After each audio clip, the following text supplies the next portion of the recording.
Salut YouTube, j'espère que vous allez tous très bien. Aujourd'hui on se retrouve pour une toute nouvelle vidéo. Donc je vais vous présenter une de mes caisses à outils. Donc il faut savoir que j'ai plusieurs caisses à outils. Et aujourd'hui je vous présente ma caisse à outils qui est spécialement faite pour les implantations.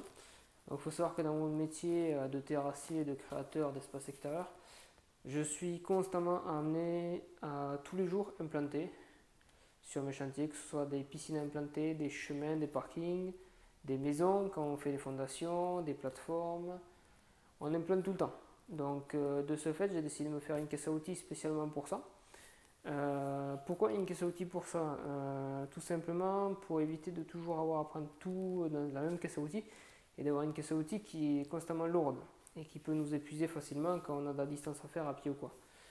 Et aussi pour pouvoir déjà dans un premier temps s'alléger les caisses à outils, mais aussi pouvoir avoir plusieurs personnes qui aient chacun sa caisse à outils. C'est-à-dire si moi demain je suis sur un chantier en train de creuser une piscine et que j'ai besoin de mes outils, si j'ai qu'une caisse à outils, ma caisse à outils devra rester sur place. Tandis que si je suis sur ce chantier en train de faire cette piscine et qu'un autre membre de mon équipe peut aller implanter sur le futur chantier, dans ce cas-là, on peut diviser par deux et lui, il a sa caisse implantation, il va implanter. Moi, je continue avec ma caisse sur mon chantier actuel. Donc voilà, aujourd'hui, je vous montre ce que je mets dedans et à quoi servent tous ces outils. Donc, la caisse à outils, là voilà, c'est une Stanley standard. Donc j'ai pris une caisse assez rigide, je prends que des caisses rigides, donc à savoir avec une base fer et un plastique rigide au-dessus. Tout ça pourquoi? Parce que sur les chantiers, c'est beaucoup mieux pour nous. Vu qu'on est dans le TP, on n'est pas dans l'aménagement intérieur, on est souvent amené à les mettre sur des cailloux, sur des rochers, sur de la terre ou quoi, donc souvent elles tombent, etc. Donc pour nous, le mieux c'est ce type de caisse à outils. Mais donc voilà, donc c'est une caisse à outils standard. Donc dedans, qu'est-ce qu'on y retrouve?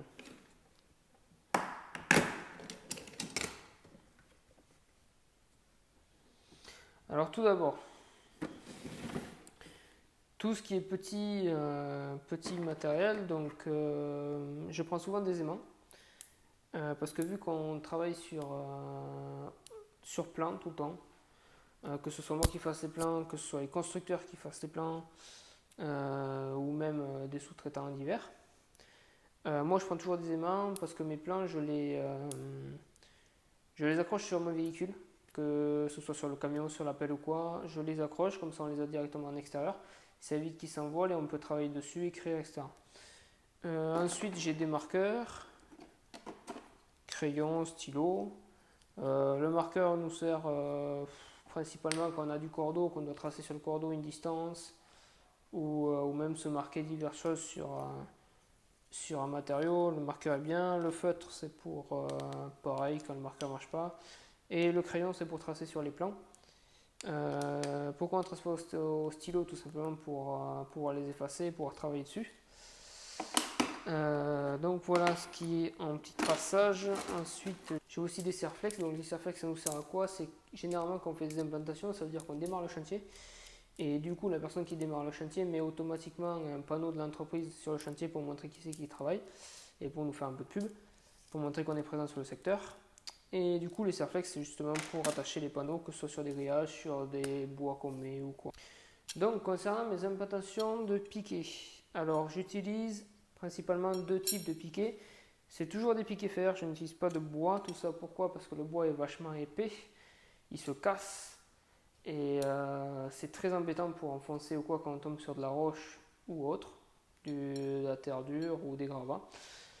Donc j'utilise principalement soit des barres de tore comme ça. Ça c'est une technique qui m'a été donnée par une amie conductrice de chantier. Si jamais tu regardes cette vidéo, ben merci à toi pour la technique. Que j'utilise maintenant depuis quelques temps. Donc pourquoi ça et pourquoi pas le bois? Comme je l'ai dit, parce que le bois est vachement épais. Et là, on a vraiment une précision maximale. Il faut savoir que sur mes implantations, je veux toujours la meilleure des précisions qui soit. Quand on implante de la maison, quand on implante des murs, quand on implante vraiment des choses où on doit être précis, moi je joue vraiment sur le millimètre près, voire le demi-centimètre près maximum. Donc pour ça, ils sont vraiment nickel. Tu te l'implantes pile au centimètre, au demi-centimètre près. Après tu tires ton cordeau, c'est nickel. Donc pour la précision, j'implante avec ça. En plus on peut les recouper, on peut vraiment tout faire avec. Donc vraiment c'est vraiment la meilleure technique pour moi à l'heure actuelle. Quand il s'agit d'implanter des chemins, des parkings, des infrastructures, on n'a pas besoin d'être au millimètre près, mais par contre au centimètre. Là dans ce cas-là, j'utilise des vrais piquets d'implantation qui sont assez hauts et assez résistants. Tout ça pourquoi, comme je l'ai dit, quand on tape dans de la roche ou quand on tape dans du gravat ou quoi, ça ils sont pas fragiles, on peut taper comme on veut, je sais que ça va s'implanter et ça enfoncer, il n'y a pas de souci. Donc voilà concernant les implantations, concernant mes piquets pour mes implantations. Donc ensuite, qu'est-ce que j'utilise d'autre? Classique, j'utilise mes bonbons à tracer. Donc j'utilise toujours du Sopec. Pour moi, c'est la meilleure marque de traçage à l'heure actuelle. J'utilise principalement les rouges. Peu importe, il y a des terrassiers qui utilisent les bleus, les vertes, etc. En fonction des codes couleurs. Moi sur mes chantiers j'utilise que du rouge. Là j'ai du jaune exceptionnellement parce que je suis sur un chantier où on m'a demandé du jaune. Mais j'utilise que du rouge parce que pour moi c'est vraiment la couleur qui se voit le plus et qui s'enlève le moins vite. Le jaune on le voit très peu quand on est à bord d'une cabine de pelle ou quoi. Le rouge c'est vraiment le meilleur pour moi. Il y a l'orange aussi mais moi je préfère le rouge à titre personnel. Donc pour ça j'utilise que du Sopec pour tracer parce que pour moi c'est les meilleurs et aussi c'est des bonbons qui durent assez longtemps. Donc de ce côté là je suis assez content. Ensuite côté cordeau, j'utilise du cordeau classique. Donc là généralement j'achète des grosses bobines que je réenroule dedans. Donc ça c'est du cordeau qui a déjà été utilisé. Donc j'en ai pas de neuf, j'en ai plus. Sinon je vous l'aurais bien montré. Mais au pire je vous mettrai une petite image dans la vidéo pour montrer à quoi ressemblent les cordeaux. Donc ça c'est des cordeaux classiques, assez fins bien sûr pour toujours avoir la même précision et assez résistants parce qu'on les tend à fond. Donc il ne faut pas qu'ils lâchent ou il ne faut pas qu'ils s'effilent bien sûr vu qu'on est dehors. Donc concernant les cordeaux je prends ça. Ensuite pour les mesures, pour mes implantations toutes mes implantations d'ailleurs. Alors j'utilise 1 mètre ruban classique de 8 mètres. Comme ça je suis tranquille, que ce soit pour implanter des trottoirs, pour contrôler, surtout pour contrôler, ceux-là principalement. Ensuite j'utilise des mètres à ruban de 50 et 60 mètres. Donc là j'ai pris un Stanley qui est tout neuf d'ailleurs, que j'ai acheté récemment, parce que j'avais cassé un autre. Donc moi j'utilise des rubans PVC plastique. Donc il faut faire attention à ça parce qu'ils sont géniaux pour les laver. Il faut savoir qu'un mètre à ruban comme ça, il faut toujours un décamètre pardon, il faut toujours le laver après l'utilisation parce que c'est la meilleure façon de se les casser. Le PVC, le problème c'est qu'il se dilate au soleil l'été, donc c'est assez compliqué, il faut savoir les gérer et savoir quand il se dilate, etc. pour éviter de se tromper dans les mesures. Il existe les fers aussi, mais les fers sont très fragiles parce que si on ne les nettoie pas, ils rouillent, ils s'oxydent et ils pètent. Donc il y a deux écoles. Moi pour l'instant je reste sur du PVC parce que pour moi c'est les meilleurs pour se nettoyer. Donc moi j'en ai deux. J'en ai un de 60 mètres, le Stanley, et j'ai un vieux Dexter de 50 mètres qui est tout aussi utile. Donc j'en ai deux. Pourquoi deux? Parce que quand on trace de la piscine pour faire les diagonales tout, c'est le meilleur. Comme ça on en prend les deux côtés et on se les relie et on se trace la diagonale. Donc de ce côté là, en avoir deux c'est le top. Quand on en a un on peut se débrouiller mais on ne sera pas aussi précis. Moi j'ai commencé avec un et maintenant j'en ai deux et je ne regrette absolument pas. Il faut investir, c'est très important, surtout quand on gagne du temps et de la précision, parce que la précision ça n'a pas de prix dans ce milieu là. Pour l'instant ça me suffit largement, donc je reste là-dessus, ça me va très très bien. Côté mesure c'est bon, donc ça et les 2 décamètres. Et ensuite pour finir, j'ai toujours de la rubalise sur moi, que ce soit sur toutes mes caisses à outils j'ai de la rubalise. On n'est jamais trop prudent et on s'en sert tout le temps. Quand on fait des implantations pour justement barrer et montrer qu'il ne faut pas aller là où c'est implanté parce que s'il y en a un qui vient, qui s'amuse avec les fils, qui nous détraque tout, c'est pas la peine.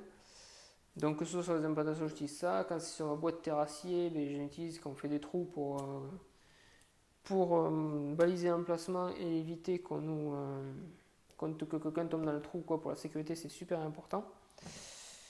Et donc voilà, j'ai fait le tour de ce que j'avais. Donc voilà, ça c'est ma caisse implantation que je me sers pour implanter sur tous mes chantiers. Comme je l'ai dit, je prends ma caisse, je vais implanter, je reviens, etc. C'est vraiment le top. En plus, j'ai pas trop de matériel. J'ai vraiment l'essentiel et du coup, ce qui fait que j'ai une caisse qui est assez légère parce que c'est vraiment important. Bon, après, le plus lourd, c'est souvent quand je mets les ferrailles parce que je les mets tout le temps dedans. Donc, quand on en met beaucoup, ça commence à faire lourd. Mais sinon, à part ça, non, rien que le matériel, c'est très très bien. On arrive sur une caisse qui n'est pas du tout lourde et qui est très très bien pour ce type de travail. Il faut savoir que des caisses comme ça, j'en ai 3 ou 4. J'ai une caisse implantation, une caisse terrassement, une caisse assainissement réseau et une caisse pour tout ce qui est aménagement extérieur. On n'utilise jamais les mêmes outils, donc il faut vraiment avoir une caisse appropriée à chaque secteur pour bien s'y retrouver. Et comme j'ai dit, pour pouvoir dispatcher les gars sur plusieurs chantiers, c'est très très important aussi. Et éviter de toujours chercher dans une caisse ou quoi. Là au moins on sait où est le matériel, on sait quelle caisse prendre pour quel chantier. Donc de ce côté-là, c'est le top. Moi je suis content d'investir et d'avoir plusieurs caisses pour ça. Je sais qu'il y a beaucoup de mes confrères qui utilisent la même caisse et qui est souvent très très lourde, ou alors ils mettent tout à l'arrache dans leur camion. Moi j'aime que tout soit rangé, tout soit trié et que chaque outil ait sa place. Donc de ce côté-là, je suis assez content d'être organisé comme ça. Donc voilà pour cette vidéo. N'hésitez pas à me dire si ça vous intéresserait que je fasse d'autres vidéos donc pour vous présenter mes autres caisses à outils. Je trouve ça assez important de voir avec quel matériel je travaille. Donc n'hésitez pas à me dire si vous voulez voir mes autres caisses. C'est des vidéos qui ne me prennent pas trop de temps à tourner et qui sont assez rapides. Donc c'est plutôt cool autant pour visionner que pour filmer. Donc n'hésitez pas à me dire si vous en voulez d'autres. Moi en attendant, je vous souhaite une très bonne fin de vacances pour les plus chanceux et une bonne rentrée pour les autres qui devraient arriver normalement la semaine prochaine. Donc d'ici là, je vous souhaite une très très bonne rentrée et je vous dis à la prochaine. Ciao.